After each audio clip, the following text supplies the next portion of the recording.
All right, ladies and gentlemen, if we look at number 89, 89 starts off with saying a factory is to be built on a lot measuring 180 by 240 feet. So the first thing that I would do is do a sketch of my lot. So it's 180 by 240, and then the factory is to be built on that lot. So there's my factory. And it also says that there's a uniform width around it, so I could call this X. I know that this has to be uniform all the way around. This is my factory. And what you probably did a good job setting up with is, if we look at this as the 240, then I can represent the length of the factory as 240 minus 2x. And I could set up the width of the factory as 180 minus 2x. And now the key to understanding this problem well is it says that the area of the uniform width has to be equivalent to the area of the factory. So essentially, the area of the lot is split into two equal pieces, the area of the factory and the area of the uniform width around it. So if we're looking at what is the area of the lot, that would be 240 times 180, which gives me a big number, 43,200.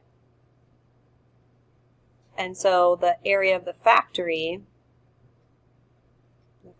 area, is going to be half of that lot area, 43,200, which would give me 21,600.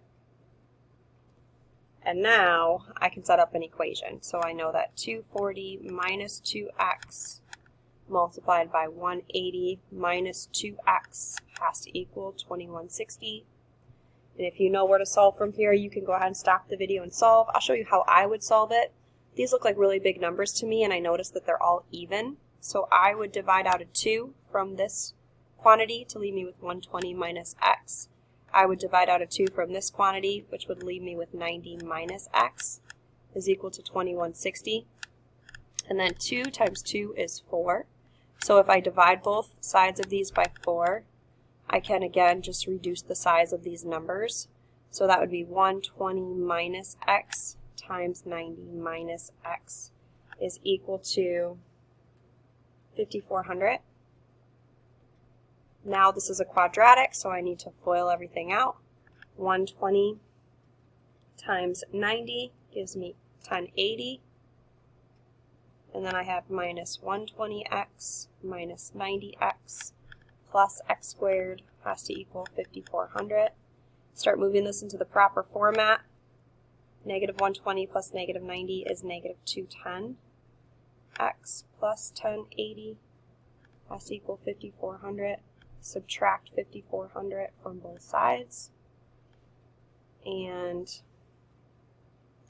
I get x squared minus 210x. Wait a minute. What is 120 times 90? I feel like I did that wrong. Aha! You guys are probably screaming that at me in the video. Minus 5,400. There we go. It is 5,400. Is equal to 0. I like factoring. I like the challenge of it, so I'd probably try to see, hey, can I factor this out? 54 is 9 and 6, and 90 and 60, that would not work. So maybe if I look at it as like 3 and 18, that would work. So if I'm looking at x minus 30, let's see, what's 5,400 divided by 180? Yeah, 30 and 180. No, 30 and 18, right? 5,400 divided by 30. Sorry, 30 and 180. That works because negative 180x plus negative 30x would add up to negative 210x is equal to 0. So I get that x is going to either equal 30 or x is going to equal 180. Now I have to go back and see, well, which one makes more sense? If the entire thing is 240, is it potential that I could have 180 on both sides? no way, or even looking at the width-wise, it makes no sense. So what would the 180 does not work, so that means that the uniform width would have to be 30 feet. And what are the dimensions of the factory? The factory dimensions I need to plug back in would be 240 minus 2 times 30 and 180 minus 2 times 30. So 180 minus 60 is 120, and then 240 minus 60 would give me 180. So it has to be 180 by 120 feet. So my two answers include this and this.